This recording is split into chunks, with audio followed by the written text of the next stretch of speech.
Hello friends, आज मैं आपको बताऊंगा कि क्या कर्ण ने गुरु द्रोण से शिक्षा लिया था और क्या कर्ण और दुर्योधन की मित्रता गुरुकुल से, और क्या कर्ण और अर्जुन में से उस समय श्रेष्ठ शिष्य कौन था। तो चलो अब शुरू करते हैं। एक दिन गुरु द्रोण ने अपने सभी शिष्यों को एकांत में बुलाकर कहा कि मेरे मन में एक इच्छा है। अस्त्र शिक्षा समाप्त होने के बाद क्या तुम लोग मेरी इच्छा को पूरी करोगे? सभी राजकुमार चुप रह गए। अर्जुन ने बड़े उत्साह से आचार्य की इच्छा पूर्ण करने की प्रतिज्ञा की। द्रोणाचार्य बहुत प्रसन्न हुए और उन्होंने अर्जुन को हृदय से लगाया। उनकी आंखों से आनंद के आंसू झलक आए। द्रोणाचार्य अपने शिष्यों को तरह तरह के दिव्य और अलौकिक अस्त्रों की शिक्षा देने लगे। उस समय उनके शिष्यों में यदुवंशी तथा दूसरे देश के राजकुमार भी थे। सूतपुत्र नाम से प्रसिद्ध कर्ण भी वहीं पर शिक्षा पा रहे थे। अर्जुन के मन में अस्त्र विद्या को लेकर बहुत रुचि और लगन थी और अर्जुन द्रोणाचार्य की सेवा भी बहुत करते थे।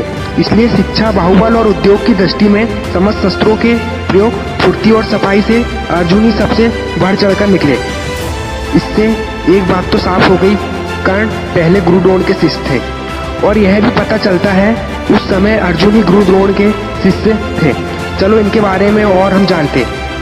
कर्ण पार्थ से बहुत ईर्ष्या करता था और हमेशा प्रतियोगी बनने की कोशिश करता था। दुर्योधन के सपोर्ट से पार्थ को नीचा दिखाने की कोशिश करता था और उस समय भी अर्जुन ही गुरु द्रोण का सबसे प्रिय शिष्य था।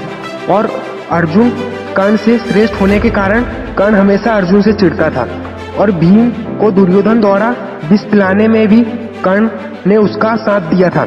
और आप द्रौपद युद्ध को भी देख सकते हैं, जहां कर्ण सहित सारे कौरवों के हारने के बाद अर्जुन तथा पांडव ही द्रौपद को बंदी बनाकर लाते हैं।